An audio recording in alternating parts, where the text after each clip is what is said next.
starting it off because I know we try to do this every now and again, but I wanted to start off with books you're reading. Right now, I am reading a book. It's called The Three Words, but it is about the power of the subconscious mind. Very, very interesting.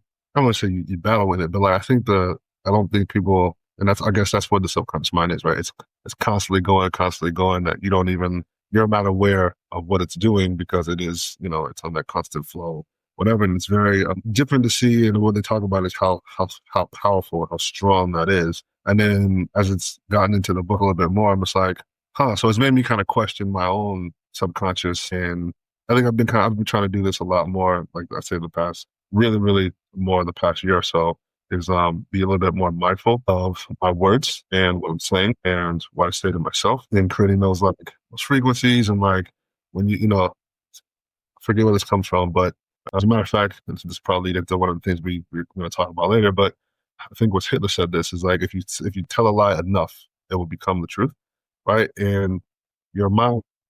I'm sorry, did you say Hitler said this? Hitler said that? If you tell a lie enough, it will become the truth, right? Kind of like how propaganda works. Like if you say, Yeah. spoons are bad enough, it will take on a thing, it will become the truth, right? And very, very obviously that played a part in a lot of the propaganda that they were using at the time. But I think it's interesting because, and I've read this before, that your brain doesn't know the difference between a truth and a lie based off of what you say, right? So you could say, I'm the greatest thing since sliced bread. And then maybe this is what a lot of the way Trump speaks about himself. It kind of has this air to it, like, I'm amazing, I'm great, or whatever. It's like, but if you say that enough, right? If you say that enough, like in your own subconscious, you will essentially manifest those things, and your subconscious will basically help you create what you're telling it. So if you say, hey, if you tell yourself you're a fat piece of shit, subconsciously you're going to do things that affirm what you told your subconscious mind. It's essentially the gist of the book. So it's yeah. Nobody speaks worse about themselves. You gotta be more conscious about what you say. I don't know if you want to make it a biblical thing, but words have power. Like, forget the perfect scripture, but I know it says, life and death is in the power of the tongue. And so it's very, very important to watch what you say, mind what you say at a minimum to yourself. It's like, you're the only person, that's what it was. You're the only person that's ever heard everything you've ever said, right? So every thought you ever had, everything you've ever said, you're the only one that's been there for the entirety of your own life. So you've heard every negative thing, not necessarily every positive thing, every negative thing you've said about yourself as well. So obviously we want to have more positive things, obviously, that we say as opposed to negative things. And the more I think about it, the more like, that makes sense. Definitely see a difference, definitely feel a difference in that. So I think it's a book, kind of goes in line with the book, one of my more favorite books I read last year, Don't Believe Everything You Think. And it's the power of your thought. Like, you don't control your thoughts, but you can control what you think. So it's along those kinds of lines. So it's a very, very good book. I would suggest it. I think everybody should give it a read. I think it will greatly change your perspective on, not necessarily how you view yourself, but how you speak to yourself, which in turn will change the way your life is going. I think it's a powerful book for shifting your life in a positive direction. So what about you? Well, I've been reading 2 books. I was recommended this book. Okay. I think we talked about it in the last one. It's a long book, but I've been crushing this book because I'll be interviewing Mr. Josh Bates on Street Tales tomorrow. And dude, it's actually pretty dope. So not just because I'm interviewing him, but I'm happy to do that. He also lived a dope fucking life. It goes into whole wall banking. No, have you ever heard of that? It's a form. It's not new, but I had to Google it because I'm like, what is that? And it's a type of banking really popular still in the Middle East, where if I want to send you money, they obviously have a lot going on, wars, terrorism, all the kinds of shit they got going on. So it's hard to move money through, 1, the banking system, and 2, it's not really safe to walk around if I wanted to say, give you 10 grand, whatever. So you go to a whole wall banker, and I might be saying that wrong, and if I am, forgive me. And they give you like a barcode or whatever, password, whatever the fuck it is. You take that, you go to you give that to whoever you want to give money to. He then goes into his wall banker, let's say 2 or 3 towns, cities over, and they give him the money. It's a form of secure banking, which is reminiscent of like how it was set up in Middle Eastern times with the bankers back then, where you just had a note in your hand and you'd go from London to Paris or wherever you were, you could go to a banker and they would give you your money as opposed to having to carry around stacks of silver and gold. Yes. Well, it's still very prevalent, very popular in the Middle East. And it's the story, the Baghdad Shuffle, talks about basically how fictional, how that's being used to fund terrorism all over the Middle East. Obviously, there's action, shooting, killing, bombings, but it's kind of centered around that. And I was like, for me, you say that, I'm like, all right, now I got to I've never heard that. I got to read it now. Allegedly. Very interesting. Allegedly. His name might have been Mike, but now it's Mitch. That'd be hard to track. That's, if that was allegedly true. That'd be definitely hard to track. Right? Hard to, well, think of it as a less technology. Listen, I'm speaking out of turn here. I was going to say less technology secure than like, the offshore bank accounts, Sweden and shit like that, where it's like you're given an account number, you lose that, then that's not your money no more. It's that kind of shit. I'm speaking out of turn. Maybe it is. I don't fucking know. They got a lot of oil. That's interesting. An interesting form of doing things. You pick Baghdad Shuffle, bro. Well, it's also an easy read, meaning like you get into the story. It's not, Living Blue. It's a great book, but it's one of those heavily researched, a lot of data. Yeah. I think it's very honest. It's very good. It's hard to consume. You gotta kind of have the mindset, maybe be in a bubble bath with a candle on when you try. I'm just throwing that out there. Moving on, just because I know this is random, but it popped up in whatever YouTube feed, whatever the fuck it was. And I think it stems from Kevin Samuelson, RIP. Great dude. Love that guy's show. Hilarious. Also great advice. But it was talking about organizations for men. What does it mean to be a man? But blah, blah, blah. The point I'm getting to is, what should a man's closet look like? And more importantly, hangers. Now, let me just, as a man who didn't give a fuck about that shit for a very long time, my hangers were either A, what somebody else left in there when they moved out, B, whatever they had at Walmart, plastic. I don't give a shit. I had hodgepodge sizes, colors. It was like, does it hold my shit? All right, great. Also the dry cleaning hangers, the wires. I would just say, leave it on that. Fuck it.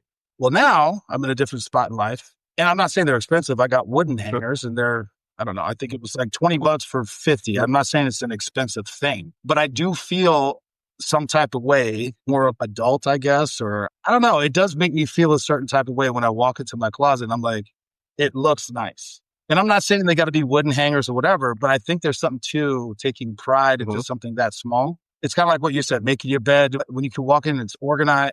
We didn't even get into organization yet, so let's just focus on the hangers. How do you feel about the hanger portion? Should they match? Does it matter at all? Should they be really not? Does any of it matter? I'm laughing because I've had a similar conversation about hangers before. So it'll be one of those things. No, that's not. But that's what I'm brought this up. Like, there used to be a guy who just had like different kind of hangers. Again, obviously a lot of it was dry cleaning. All my uniform stuff is on the dry cleaning thing, coming off of there anyway.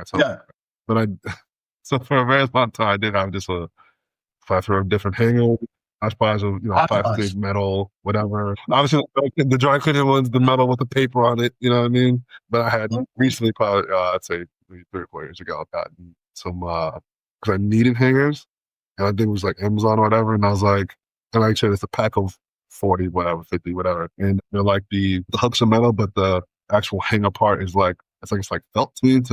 It's like felt. So they're all the same, hangers. I'm laughing because when you're talking about it, my thought was, who the fuck is going to see my closet if that matters, right? But me, But again, I'm not looking at it like that. But again, what is the term that the girls use? Who cooked here, right? So there was a lady saw my closet. And she was like, "You got matching hangers?" I was like, "Yes, I don't." Some strange behavior. Yeah, men don't usually do that. So who got you these hangers? As to imply that first of all, what woman showed you that, and what woman left her mark enough that you are using these kinds of hangers? And I'm like, what are you talking about? So that's what I was like. But it's when it comes to the hanger part, I think it does speak to.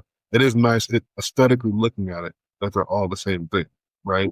Yeah. So like, it seems like a small detail. But like if it's all mismatched, and then once you see the opposite of that, it's like it does have a significant difference on it looking different in here. Bro, I'm never going back. I'm not saying they're always going to be mahogany wood hangers, but all one color plastic, whatever the fuck it is. Whatever. But I'm like, now that I'm experiencing it, sadly, I was 41 when I figured this out. I'm like, yo, it's such a simple thing. It wasn't, like I said, it wasn't, dude, I did just because of this conversation. There's hangers of like $100 a hanger. I don't even understand what that is, and I don't get it, but that's dumb. So I'm not saying that. What I'm saying is, just looking all this, but now my shit has always faced the same way. I've always done those things. But yeah, it's funny though. It's funny because it's something I didn't think about. I did it for myself. I liked it, and then it popped up in my thing. I was like, bro, I've been talking about this shit. That's funny. But no, what is actually in the closet, I think, also speaks to what should be in a man's closet as well. I will disagree about this, but go ahead. Go ahead. No, go ahead. No, you brought it up, bro. Go ahead. Have suits. Suits should be in the closet. Yeah. Oh, I don't disagree on the clothes part. Go ahead. Continue. Yeah. We're shoes. You and I will disagree, but go ahead.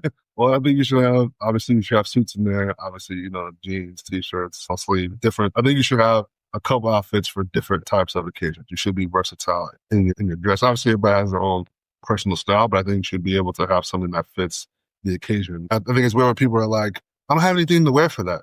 What do you mean you don't have anything to wear for that? What are you talking about? Like, I know plenty of people who, one, don't have a suit. More recently, I was having a conversation with a few of my coworkers going to like a more formal like thing. She's like, I don't have a dress for that. I'm like, what do you mean you don't have a dress for that? She's like, I don't know. And I'm like, first of all, this is a formal, like a formal, it's an awards thing. It's a formal thing.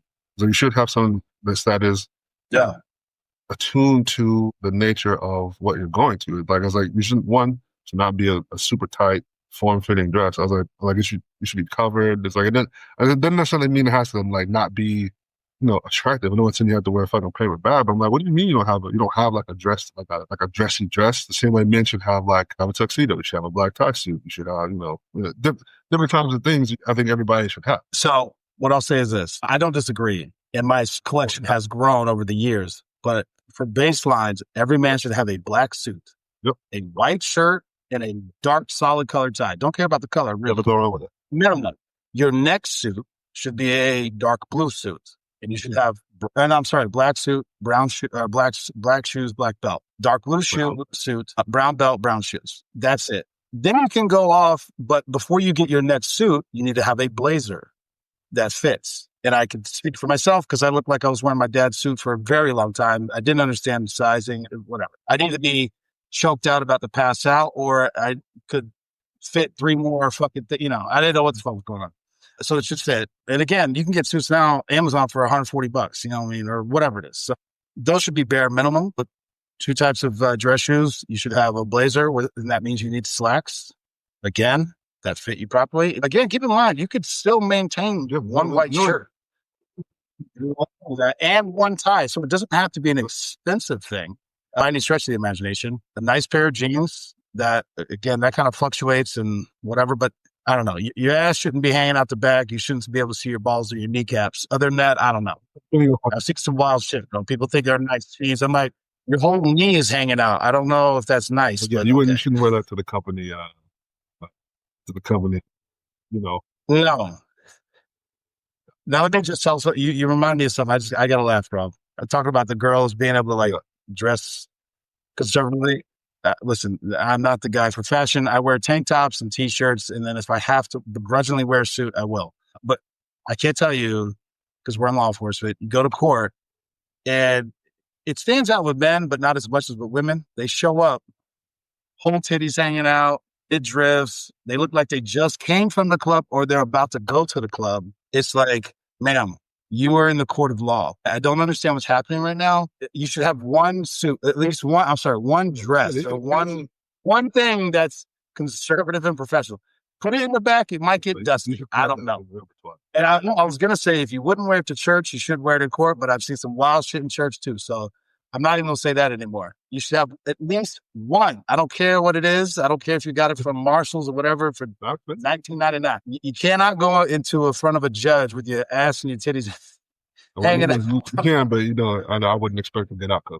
Yeah, not a good idea. So if you want pro hangers, then I'll match it. I didn't even know all your hangers were matching, bro. Like I said, but that wasn't like my design. It just so happened that I needed one. Yeah. well, I'm not going to have this. I have all these extra hangers, might as well just swap them out. And I was like, oh, okay. Yep. I actually like it. Yeah. Now, because I referenced it, let's talk about shoes for a minute. I don't want to diatribe. We could probably do 4 episodes on your shoe collection. We're not going to do that right now. That's not the point. I will say we talked about this 10 years ago, and I'm like, you should have black shoe, brown shoe, dress shoe. Me, I always had one pair of tennis shoes that was for working out, walking. If I was ever going to wear a tennis shoe, it was one tennis shoe until I wore them out. They had holes in them, and then I'd get new ones. And then for me, flip-flops, because I like wearing flip-flops. And then the only addendum was yard shoes, because, you know, that's just going to get all grassy and nasty. I will say that has changed. I still don't even begin to scratch the surface of your shoe collection, but I have multiple types of dress shoes now because I have cold weather dress shoes, hot weather dress shoes. I have multiple pairs of tennis shoes depending on what I'm doing. I actually have multiple pairs of flip-flops depending on what I'm doing. I have my nice ones and my other ones. I have my boots. I have formal flip-flops, bro. I do have multiple pairs of tactical boots because it depends on what you're doing. Light, heavy, cold weather, muddy, nasty. And then I also have yard shoes. So I don't know. It's probably I have 20 pairs of shoes maybe. Oh, and now I also own some really nice cowboy boots that I am becoming a massive fan of. Kind of shit on. He was a corporal or a sergeant. I can't remember his name off the top of my head, but I think he retired as a sergeant. But he wore cowboy boots, and I'm like, bro, that's dumb. And then now I'm like, yo, actually, I remember that shit. Remember he kicked Dorian with the cowboy boots on, and I was like, bro, with his high ass kick, bro. He was kicking the people. I'm like, yo, just a little lower, a little lower. You gotta put your leg all up like that, bro. I'm proud of you, bro. You have more than 3 pairs of shoes. Well, it was always like 4 or 5. And again, sometimes it was a struggle. And again, my income has increased, so that's increased. But I really never cared. And now I'm like, oh, okay, I see your point. But I think, I don't know, last check, you had 200 pairs of shoes, like just tennis shoes. I can't remember your math. Your math thing was total pair of shoes, I'd say, now it's not as bad. Like I said, nostalgia-wise, got all the things that I wanted as a kid that I couldn't get or didn't get. But also at the same time, you forget, I was also working, my very first full-time job at benefits was in a shoe store. I worked for Foot Locker. Had access to, discounts. And people were like, oh, you spent all. I was like, first of all, I didn't. If you think I spent all this, if you think I spent the money that you spent on the shoes, you're crazy. You out of your mind. Pause. All right, so you just spent all the money on the shoes. I spent on those shoes. Like a lot of it was 30% off, 50% off, whatever. So I did a mass collection of when it came to sneakers, whatever the amount was, the retail value of, I don't know, 20 grand or something like that. I probably spent maybe 5 on it. You know what I mean? So, like all in total, over the course of some years, whatever. But definitely, I mean, like as you go on, you're gonna you get more suits. You gotta have different shoes for different things. Dress more shit. You got your loafers, you got your fucking closed toes, you got your, all kind of shit. You got Chelsea boots, your chuckers, all kind of shit. I don't get out of cowboy boots. I have working cowboy boots, right, and then formal dress cowboy boots. Yeah. Obviously, the work shoes are.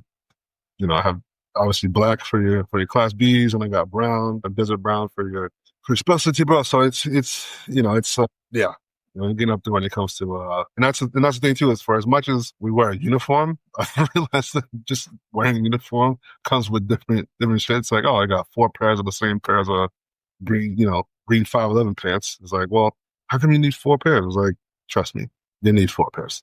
You're gonna need 4 pairs. You need it. Yeah. Especially I think the only pair of shoes I still haven't gotten that I wanted desperately as a child, well, shit, I guess honestly I still want them, is and correct me, they're the Jordans 4s, the light blue ones they were light blue with the white. Military 4s? No, because this was back in the day, bro. Hold on. Jordan, I'll show it to you and then you'll tell me what it is. Because I also didn't even realize there were so many different fucking Jordans. It's the ones that had the hologram bubble on the side. Oh, hold on, let me look it up because I want to double check before I say what's up. Jordan 13s. Yes, right here. These ones right here. You know what? I might just buy these, bro. Talking about yeah. Oh, the Flint blue. Yeah, bro. I always wanted, but I was like, what am I gonna wear it to? I don't know. Just happen. They'll go on my love me wall. Be like, I finally got them. They ain't never worn it. Well, I put them in the house. They'll be my new house shoes. Oh shit! All right, bro. We're good on that. Cool. Next topic. And this came from a conversation with Mo, who we're going to have on 56'N soon. I don't know how it came up. We're talking about cop cars. Now, my first cop car was the Crown Vic. It was a DUI cop car. Had the holes drilled in the back so you could rinse out the puke and the shit, the vomit, and it will go through the floorboard. I will say I didn't realize fun. And when I say holes in the floorboard, it was, you could see the row. So rocks would kick up sometimes, exhaust. If we were idling, it'd be like, damn, let's get hot as fucking here, man. What the fuck's going on? But I love the Crown Vic, bro. And let me just say this. I've driven the Crown Vic, the Charger, the Tahoe, Suburban, Rango, and it for a short period of time, I had a dope-ass 1998, the old school Ford Explorer, four-wheel drive. Honestly, that might be my favorite. It's not practical by any stretch of the imagination, but I just liked it. Thing was rugged. But I think full-blown, my favorite cop car is still, to this day, the Crown Vic. Now, I'm going to preface, before I get to your, hold on, because I'm going to speak for Mo for just a minute, because she started off back in the day where she was driving the Chevy Lumina, Taurus, Dodge Intrepid. I didn't even know those were cop cars. Well, she was saying that she's like, I don't know if you knew this, them shits used to catch on fire. She goes, suspects would be in the back seat going, yo, it's hot in here. It's getting hot. Something's wrong. Like shit was catching on fire back there, bro. Wow. And she also drove the Charger and I believe the Tahoe. Well, I don't know. I don't think she ever got the Tahoe before she retired. She's also saying the Crown Vic was that shit. So but go ahead, you're up. Favorite. Oh, the Taurus. I'm sorry. She also drove the Taurus. The old school Taurus. She's like, you motherfuckers wouldn't, me and you wouldn't fit in the motherfuckers. I'm like, why not? Yeah, I know, bro. The Charger you sell. Up on the top, pull yourself out with us. Do you remember when they switched from the Crown Vics to the Chargers and we flooded like 20 of them because because the intake ratio, on the Crown Vic was 12 inches, Chargers was 6. Florida, everybody flooded them shits first. You throw around in the engine. Stay away from standing water. Yeah, okay. Yeah, exactly. How am I supposed to respond to call? Anyway, I think the seems like it was design flaw. Ooh, because right now I have a Tahoe, and I know you hate the brakes on that bitch, they hate but me. They're so loud. They're just the screen all the time. But, we'll go. See, okay. I do love the Crown Vic. Crown Vic, I would think you can never hard to do better than the Crown Vic as far as like a working car, like what it can do, what it can stand up to. She was fast, sturdy. Had enough space in it. I love the push bumper. I'm kind of upset we don't have push bumpers anymore. But I think favorite gonna be a toss up between the Crown Vic and like just the Tahoe because of the space, right? Obviously, I have a lot of fucking touchable gear, and the Tahoe gives me enough space, and it's roomy enough, it's wide enough that it's comfortable for me to be in as opposed to some of the other cars, right? The Charger handles fucking amazing. Once I actually got in it, I mean, I remember when we first got it, it's like your whole belts fall off my chest. I can space bar with my chin. You know what I mean? Like, yeah, kind of like, God damn. You know what I mean? But I think I missed the push bumper for sure. So let me ask you this. So I'd probably say go ahead. The earlier iteration of the Tahoe would probably be my favorite because high enough, sturdy enough. Obviously, we don't chase people that much anymore. It's not going to be the fastest thing in the world, but had a lot of space, and I had a push bumper, and it was a little bit more narrow, so it was easier to get in and out and maneuver. So I'm going to go with the 2019-ish Tahoe. Mm-hmm. Do you feel like you can whip that bitch like you used to whip the Crown Vic? I mean, I'll whip anything, but ain't nothing, we can't whip it. You can't whip that thing like you can whip the Crown Vic. I'll say, as far as like an actual working car, like all things encompass as far as driving, handling, speed. The only thing I needed that I was missing my Crown Vic was some subs. I'll be that. All right. Second question. Have you ever, because we learned how to pit cars in the Crown Vics. Have you ever pitted or trained on pitting in the Tahoe? Can you even pit in the Tahoe? It's so high. In a couple weeks. First time. So this will be the first time, though. It's a pit refresher class, but yes, you're right. Yeah. Interesting. Well, we'll do a follow up when you do that because I don't know. It's going to be different. Definitely a transition, but I mean, height, yes, but we'll see what the difference is going to be. Also, do you think you could do a J turn in the Tahoe? See, I got questions, bro. I think it's heavy enough that you could. In the rear, I think it's heavy enough in the rear. I want to say, but I don't know, bro. I wouldn't think about trying that. But, and I like to ride without seatbelt. So I'm like, I wouldn't even think about trying that with a fucking Tahoe.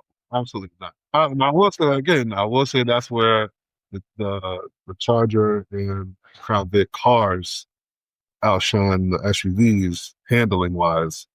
But what you make up for in actual practicality, I don't know. I mean, shit. I drove over a center median the other day without a problem. Wouldn't have been able to do that in the Charger. Not. I wouldn't even have thought twice about it in a Crown Vic. So for me, pros. No. Meaning you couldn't do it.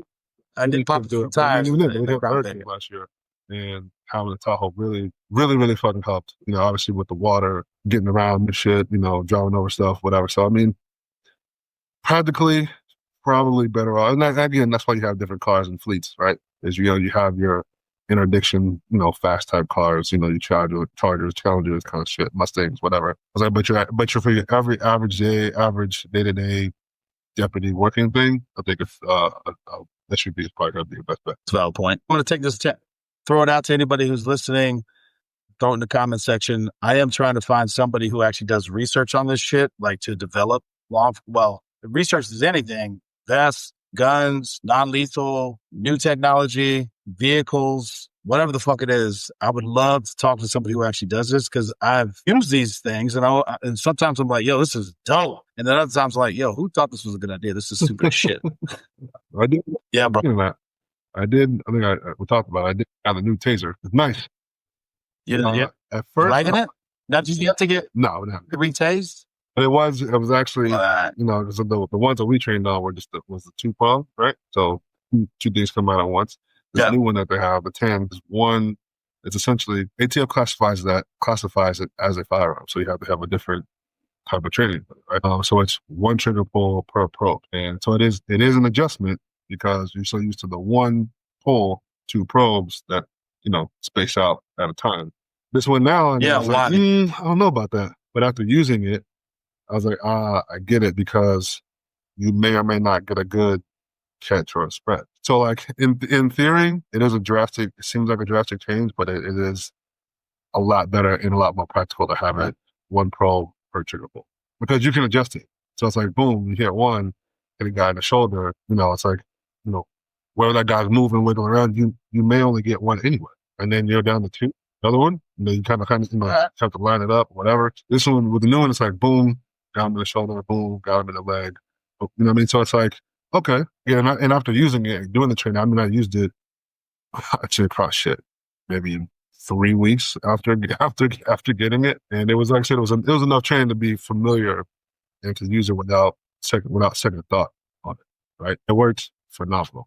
What are the vaults? Because I know they came out with 80,000. For the how they got to that point, research and development wise. What are the vaults? Because we got shot with 50,000. I know they came out with 80,000, and I took a drive stop from it, and I didn't like it. The vaults wasn't different. It was just the way that you're using it. So they're very the way you're doing it. But again, I'd be interested to see if anybody, it's an excellent product, but I'd be interested to see the research and development, how they got from this point to what seems like a very, very far jump. But I'm sorry. No, I'm very interested. It's one of those things where I could talk about the actual use of things, but I'm like, I wonder what goes into it, and I don't have a fucking clue. So that's interesting. I will say, just to clarify for everybody, just because it doesn't kill you, don't mean that shit don't hurt like a motherfucker. Yeah. What's the worst one? Pepper spray or tasing? I think you already know mine, but go ahead. I don't know, bro. Pepper spray affects me so bad. The taser is pain, bro. pain. Bro, like, oh, what's it like to get tased? I was like, have you ever broken a bone? They're like, yeah. I was like, okay, so imagine that level of pain all over your body all at once in an oscillating thing. Like, they're like, oh, that sounds terrible. Yeah, I know. I was like, it's enough that if you take it out, people are like, I'm good. We had bad guys say that, like, if you pulled your gun, I probably would have ran, but you pulled your taser, I know you're going to get to that bitch. So I'm like, you goddamn right. It's like, I'm way more likely to get tased fast. Like, I want no, it hurts so bad. I want no part of it. I want 0 parts of it. No, absolutely. Yeah. Absolutely. Yeah. Unfortunately, because I've been through so many academies, I've been tased so many times. And I swear to you, it's like, dude, I already have my taser certification. I don't need to get tased again. Yes, you do. I think they just enjoy watching it because I fucking hate it, bro. Bro, I got 2 different sets of scars on my shoulder from where I've been. Yeah. I got tased in Hillsborough. I got tased in Maine. I'm like, yo, motherfuckers, stop tasing the me, prongs, goddamn. bro. No. I got prongs. I know. In Maine, they shoot with the prongs. Flips. It wasn't on my body. It's on my shirt. Yeah, they burned the shit out of it. Yeah. Fuck that, bro. No, I'm good. I'm good. I ain't gonna use his name, but you remember old boy who said, this ain't shit. So the dude put it on his shoulder and his ankle, said, all right. that perfect, flawless spread that he'll never get. What do you feel about the nuts? And I'm not changing my mind. Yeah, exactly. Real quick attitude adjustment, real fast. Damn right. All right, bro. I wanted a couple things we didn't talk in the last one that I wanted to. I would like to talk about it. It kind of ties into each other. I want to talk about the Denny trial. It's not in the trial itself, but it actually, you and I have talked about it on this show, but we talk about it all the time off. The difference between morality and criminality. And it looks to me, I'm not watching it. I'm not really following it because truth be told, I don't really care. The defense is basically saying, look, yeah, he has proclivities and he's done some bad shit, but that's not a crime. That's the defense. There's other people like, well, her running out of the room, you beating her and dragging her across the floor back into the room might suggest she didn't want to be a part of that. Maybe. But my point is morality and criminality.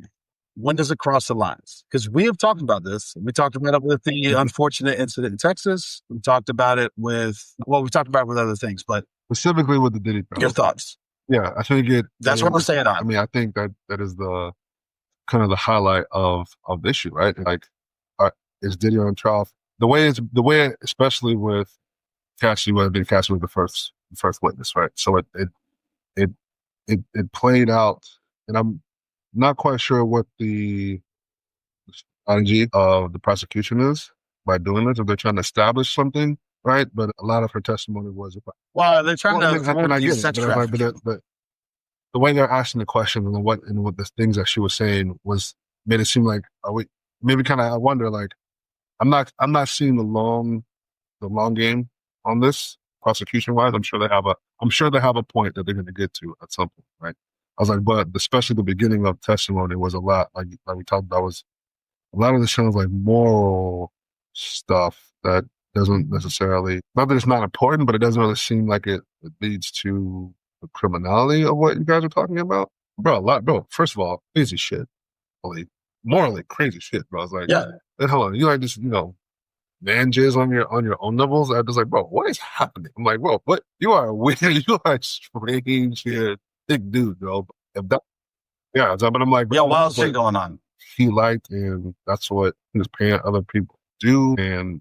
But she's like, it's like, okay, yes, weird, strange, but I think that's the point of what the prosecution was trying to say, and I guess on the opinion part of it, right? Obviously we know in law enforcement is about elements of said crime, right? Right, not necessarily the morality of it per se, but it's like, but some of the shit is so egregious and so weird that it's like, was he able to get away with this because he was so powerful, because he was forcing the people, or because the shit is so out there morally that they weren't saying anything because they were scared? And I'm like, okay, well, if that's where you're trying to go with it, okay, maybe I understand a little bit more as to the line of questioning as to why you're asking certain questions and trying to get certain testimony. But I think I think he's guilty in the court of public opinion when it comes to morality. I think that's clearly way beyond the scope of what most people would say is beyond strange. I mean, again, I tell people all the time, it's not against the law to be an asshole. It's not against the law to be weird. You know what I mean? It's I think we've gone past the point where most people would be like, all right, dog, you're beyond the point of like what we'll say is strange or weird or whatever. Like, people have all kinds of kinks and all kinds of shit, and for whatever kinds of reasons, like, are you like, bro, are you so rich and you've been with so many women and whatever, now you're just gone on to this whole other realm of shit? Again, I like women. I don't think I could ever have enough that make me get into some weird shit. I don't think so. I'm not going to and say no, it's not going to happen, right? But it is strange that, I mean, I think he's, like I said, he's guilty on the morality part, but the criminal part, I think it's going to be interesting to see how this plays out towards the end. I mean, just from what I know, right? Well, I think they're going to have a hard time because with the Cassie thing, again, people listening who super follow this or super pro Diddy or whatever, forgive me, but just from what headlines and what I see come across social media, whatever, the clips. It's almost like sports sometimes. Like there's so many games going on. I watch the highlights. I don't know. He tried to pay off a security guard to make the video go away. I think it saying that she is down to do it when she's literally running out of the room. You're chasing her, grabbing her, beating her, and dragging her by her legs back into the room. You were like, why didn't she leave? I was like, why didn't she leave? I was like, we watched the video of her running away and him beating her ass. Like, what are we talking about? Dragging, bro, and dragging back in there. Right? I was like, so I will say we are living in a simulation. It makes me live because when you have a prostitute whose nickname is the Punisher testifying in federal court, I think we've lost. Where are we, bro? I don't even know what's happening anymore. Yeah, I don't even know. But it is interesting because, it's interesting to me, and I don't know how we ever get back to it. But the United States, the courts and stuff, it used to be pretty the morality police. But now with 2025 being what it is, nobody gives a fuck about anything. Hey, what you doing in your home is whatever. It seems a little invasive that you're like, hey, this dude's into freak offs, and like I don't give a fuck that he's banging a bunch of dudes or whatever he's banging, whatever he's doing. I don't really care. But it's part of it is like, why are you keep bringing this shit up? Like a part of it is like you're just trying to tear this man down. Like stick to the elements of the crime. What is the crime? It feels a lot like they're trying to embarrass this man as opposed to say this is the crime he committed. And they're mixing it in with some criminal stuff, but like, why did this Punisher dude have to come on there? I'm like, I'm confused. As like I said, I'm assuming that there's going to be all-encompassing point at, like I said, with the prosecution. I'm sure they have a plan that they've laid out as to why they're doing what they're doing, that they feel like going to establish the elements of the crime when it comes to this trial, right? I don't know what I don't personally see it happening at the moment. Like, again, when it's just like you said, like a lot of this shit is kind of like, if I was into this, I really wouldn't want that shit to come out, right? It's like, I think everybody has things that they wouldn't really want to have in the public light, right? Or to be judged by the public or whatever that they feel like was moral or immoral. I'm sure we all have. Everybody's got vices or whatever, but I think obviously there's certain ones that we can all agree upon are worse than others. Right. And even with the freak off shit, I was like, my only question about the freak off shit was like, how many of these people were consenting, or like they keep saying that the shit they had tapes of everything. But I'm like, well, now even though like if these people were consenting at the time, but they weren't consenting to you filming the shit, like that's the way I feel like that's where you're going to cross the line on that part. You know what I mean? It's like, so probably, did they want to do it in private? Yeah. Did they want to do it in public? No. That's two completely different things, I think. This ties into my next question. And for those listening, this is not a political party thing.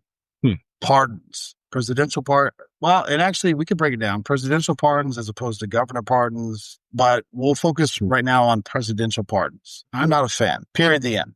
I don't like it when anybody does it, let alone Trump, let alone Biden, Obama, Clinton, Bush. I don't give a fuck who it is. It truly is starting to feel like everyone's just pardoning either by social media pressure or they're going to pardon their friends and family.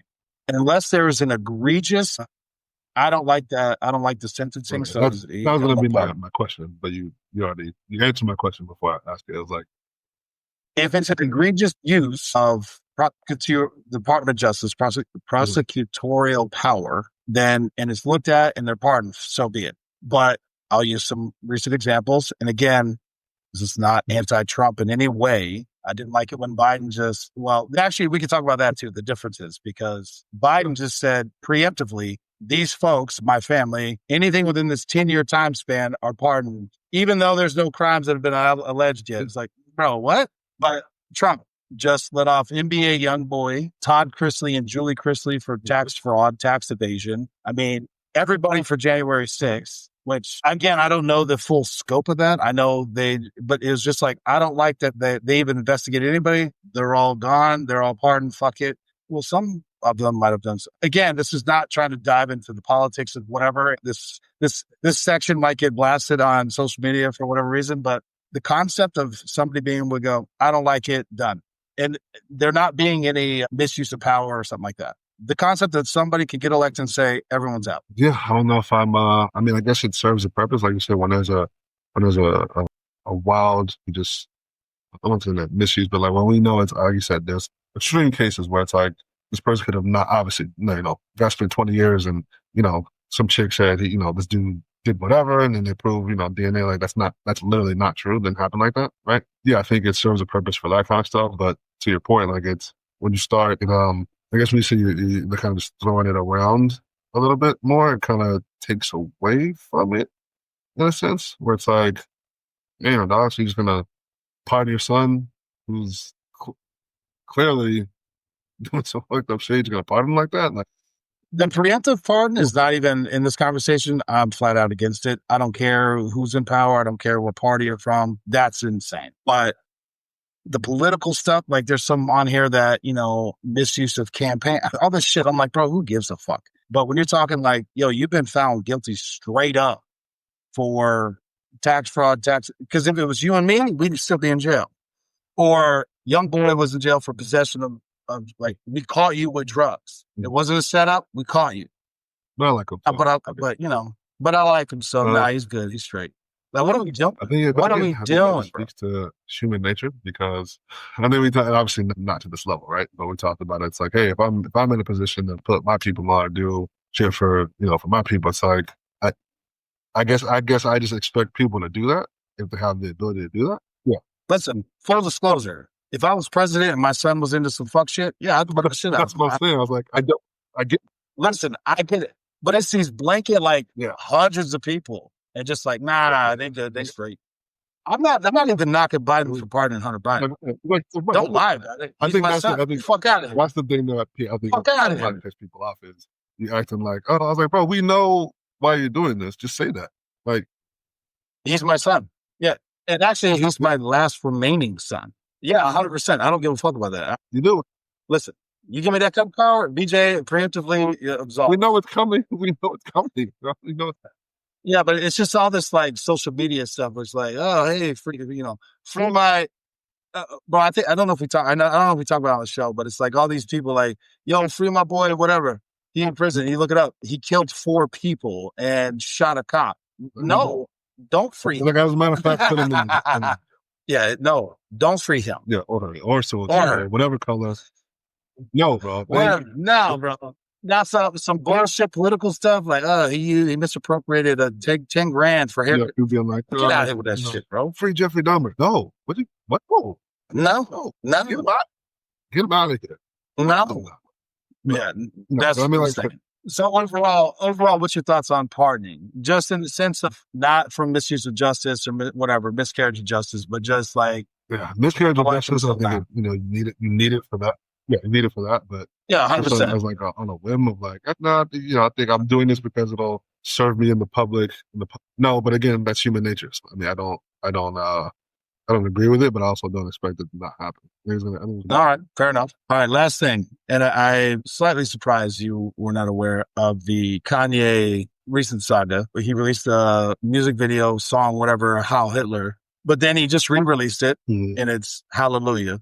And the thought question I want to ask you, the only one that I heard in a major platform setting was a commentator, Michael Knowles, a podcaster, Michael Knowles. He's a white Catholic male married with kids. He's the only one that said, I think you're misunderstanding the song, the original release of the song, Heil Hitler, because everybody immediately, Kanye was continued to be discredited. He's mentally unstable. He's lost his mind. He's out. He's ostracized. Fuck that guy, whatever. But Knowles is like, no, you got to listen to the words of the song. And he originally was like, he's saying they took his money, they took his kids, they tried to take his career, they tried to take his life. They're painting him out to be a monster, and a villain. So fuck it, I'm gonna be one. I'll be a Nazi. And he sends out a tweet because he talked to his kids, and he goes, "I apologize for anyone I hurt. I'm no longer on that tip." And he re-releases the Heil Hitler song to Hallelujah. So after listening to the song, I think I understand what point he was trying to convey. Like you said. He's still Kanye, bro. He's gonna go wild, bro. Yeah. Maybe he presented it in a way where obviously it's not going to be received well. Right? It's not going to be received well to the point that no one's even going to be listening to the point that you're actually trying to make. Right? It's like it's abrasive just off of just the name alone is going to come up and lead people into not really hear what you have to say. Right? It is the epitome of the saying, you catch more flies with honey than you do with shit, right?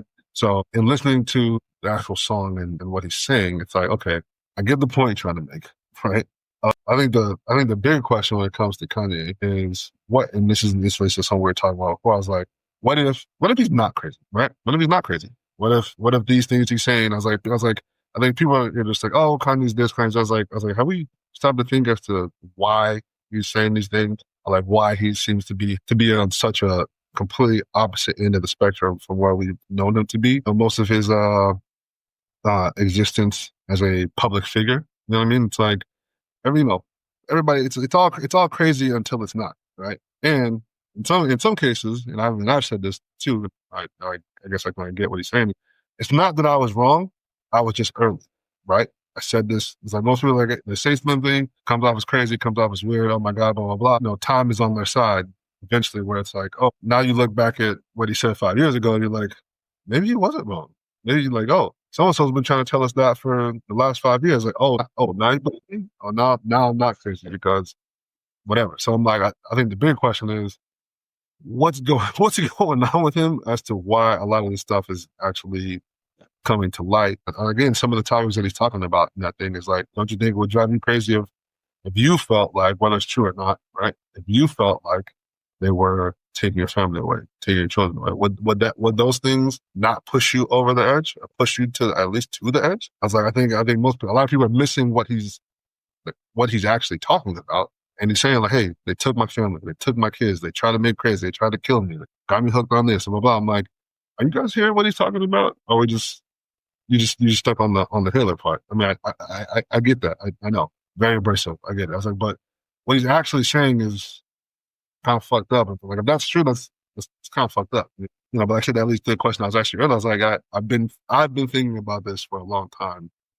Also, I'd say the last year and a half, 2 years ago, right? The last 2 years, year and a half, right? I've been thinking this question a lot. Do we ask ourselves, am I wrong about anything ever? Like, what if I could be wrong? Whether it be like, maybe I have my experience with a person or with a situation, and this is the reason why I have this outlook on said person or whatever, right? But do we ever start to think like, I could be wrong about that? Like, I could, that I have, my point of view as to what happens, or I have my point of view of things. I could, damn, I could be fucked up. I could be wrong. I could have a skewed version or a skewed vision or perception of things or people.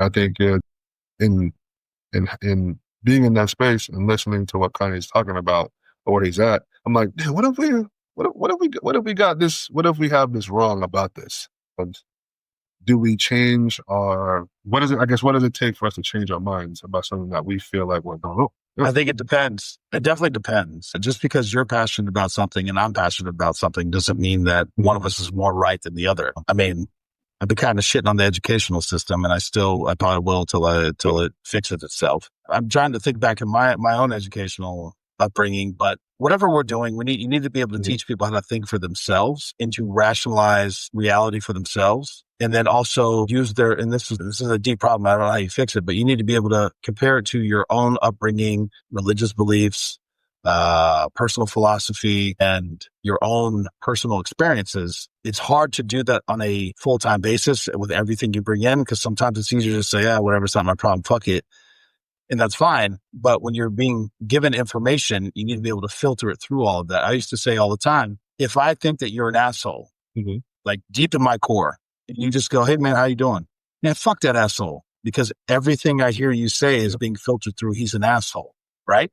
And so tie that into whatever you want. Bro, man, fuck him, he's racist. Man, fuck him, he's ignorant. Man, fuck him, he's trying to take something from me. Because that's all you're hearing. That's all you're seeing. No matter what you say to me, I'm only going to filter it through my perception of you. Unfortunately, and I've commented on this several times, but if it doesn't fit in a hashtag, most people don't listen anyway, they tune out. People will read the headlines and then be like, yo, did you hear that shit? Did you read the story? The headline was supposed to make you read the story. You just read the headline. And what's even worse, in my opinion, because you can't put that on people who are trying to work, go to school, raise kids, all that. A lot of them will just go through the headlines, but oh man, it's crazy. The media will report on headlines, and they themselves did not read the fucking story. Yeah. It's lazy, bro. It's lazy fucking shit. It's lazy journalism. It's lazy. I don't know how we get to a point. I was actually looking, I think it was Tucker Carlson who's had some wild interviews lately. Some I'm like, bro, I don't know about that one. You're going off the rails. But they talk about the freedom of the press being in the Constitution. The guy who was speaking, I'm terrible at this. I don't know why I do this to myself, but the guy who was talking said the freedom of the press refers to the actual press, who every citizen in the U.S. had access to that press. You could publish whatever you wanted. It just means you had access to the press. It didn't mean the press could become this elite, secretive, collusive society that controls all knowledge and all information to then be pumped out. He goes, that's not freedom of the press. Freedom of the press doesn't mean you just get to say whatever the fuck you want from a massive platform with money and power behind you. It was access to the press, access to knowledge. I've felt that way, but I've never articulated that out loud, and the individual articulated it very well. And so, am I wrong? What would it take to correct that? I think you need access to information. And I think but again, I could give you all the information in the world, but if you don't know how to process what you're reading, it's not going to do you any good. The answer is I don't know how to solve that problem. I think even be open to the fact that, and again, I don't know if saying I'm wrong has such a negative connotation, right? I don't know if you want to say, oh, I'm misinformed or I have a change of position. I think a lot of people, it seems like, are so, I guess, tied to their opinions as who they are as people that now I can't back off of this, right? So it's like I made this position, I have to hold this position or else I'm not who I say I am if I don't have this viewpoint. I'm like, well, you could just say, okay, I changed my mind. I was presented with new information and not have a different opinion on it. So I don't think there's anything wrong with saying that or doing that or being able to do that. I think it not that it makes you better or worse than anyone else, but I'm like, to me, it shows your ability to think critically and to actually have be open all day. And to me, nobody's above criticism or above reproach, right? So it's like I could be wrong. Yeah, I didn't know that. Damn, I didn't see that part of it. Oh, I didn't have that piece of information. Oh, I didn't know that. Let me formulate a new opinion based off of the shit that I actually have now. I don't think there's anything wrong with that. It seems like as a society, it's like, nope, I've got this another case in the trial thing. I don't know if you're up to date on this Tory Lanez thing. Where, like, supposedly he shot Stein or whatever, and like you have all this new evidence. I'm like, I don't really think he did the shit before. It's like one of those things. It's like that what you're saying doesn't make a lot of sense. But okay, they did whatever they did in court. I didn't really follow the trial too much with that, right? But in looking at some of the new stuff, I was like, whether you think the new stuff is fair, but whatever, right? They got new stuff out. Why is it so difficult for people to be like, okay, let me take a look at this and actually be like, okay, now that I've seen new information and new blah, blah, okay, now I have a different opinion. It seems like people are so, I don't want to see that because my mind's already made up. Okay, well, if your mind's already, here's my thing. Your mind's already made up a lot of stuff, then don't be surprised when no one wants to give you the opportunity to change how you view it and whatever. I was like, I think it goes both ways. I was like, so again, like you said, it's like, okay, well, you're an asshole. So so now I'm always an asshole forever? Well, yeah. Okay, that was 30 years ago or 10 years ago, 5 years ago.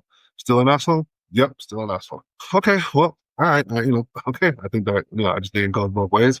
I think from what I consume of what people say, how they interact with one another, it's like, seems like people are just above the ability to say I was wrong or I changed my mind. I think it's unfortunate. I think it's weird, but whatever. What the fuck am I? See it? Well, and I'm not going to dive into the political shit on this, but just the overall concept of it. Pro-America. I love the United States of America. There's 50 states. America is basically, you have the ability in America to test out theories, thoughts, ideas, radical movements, whatever. But so there's clearly a vast difference between how California runs their shit and Texas, or Texas and Utah, or whatever, all the states, right? They should all be different. My problem is, at what point do you look around and go, whatever this is, it's not working. Let's try something else. Why does it have to be so ingrained and so tied into an ideology that you can clearly see, because I have fucking eyeballs and a brain, this is awful. Nobody should live this way. Or, hey, every year we're operating at billions and billions and billions of dollars in deficit. So we're funding stuff that is not working and we can't continue to fund it. But instead of being able to just say, all right, hey, we're going to try something else, it's like, you can't, because now that is your whole identity. I don't like it. I don't like that that's what we've become. I don't like that Well, it stresses me out that the United States is $37 trillion in debt. And if we continue doing what we're doing, we're going to be $60 trillion in debt. I mean, nobody wants to talk about it. Well, people will die. What are you going to do when we go bankrupt and there's inflation and you can't afford to buy food? You can't afford to buy bread because people will die if you don't, make some adjustments. Yeah. But again, but they can't be wrong and nobody will talk about it and everybody's too lazy. I fucking hate it. I hate it with a passion. On a country level, right? That it's a multi-part issue. Probably better say for a different episode to really, really deep dive into this, right? But just because history is what it is doesn't mean you have to continue to follow it, right? Clearly, you said, clearly this is not worth trillions of dollars in debt. We have the history of the country on moral terms, racial stuff, politically, education-wise, like all these things is like, we can all look back and see that this is probably not the best thing for us to continue to be doing. Like, but why do we continue to do this when we see, guys, this is not, we can whether it's better or worse, something at a minimum, like you said, different. To yield something different. I don't know if it's going to be better. I don't know if it's going to be worse. I was like, I would not suggest something that I thought was going to be worse. I would not suggest that. But like you said, we're not going to necessarily know until we make some adjustments. And I think if you explain it to most people on a very just basic general level, if you say, hey, this is the way we're running the household, we're running the business, we're doing whatever we're doing, this is where we're at. So we're all on the same page. Let's look at trying this. I think this will yield these type of results. I want to be upfront and open with it. I was like, if we do this and maybe this is the result that I foresee to come about if we try it this way. That's what my hope is. That's why I suggested it because of this reason. What do you think about trying? I don't know why that's such a hard thing for people to do on just a very basic level. I don't know. Well, I'll make it much simpler, and there's no comparison between running the government or running a state in the statement, but the concept is there. Hey, I'm going to try the carnivore diet because I've heard great things. I've read books on it. I think it'll be great. And then I try it for a month, and all I've done is spent 97% of my time on the bathroom, and I feel awful. I put myself $3,000 in debt trying to eat steaks all day. Hey, guess what? That's okay. That's good. It didn't work. That's okay. Flip it around. Hey, I'm going to go on a vegetarian diet, and now I'm shooting bricks, and I still feel awful. You see what I'm saying? And I got a fucking gut parasite. Hey, guess what? I tried it. It didn't work. So I guess that's what I'm saying. There's nothing wrong with experimenting, trying. I would say it shouldn't be that chaotic, and hopefully it doesn't have that much disastrous effects. But nobody's willing to say, hey, look, this shit ain't working. Nobody wants to be wrong. We got to try something else. Bro, it's okay to be wrong. Being wrong just proves, making mistakes only proves that you're trying. That's it. Yeah. And shit changes, bro. Shit fucking changes. I'm trying, made a mistake. Okay, cool. Now I know. Now I have more information. And now I can make a more informed decision based off the information that I know. Facts, brother. I think we can end it on that. All right, brother.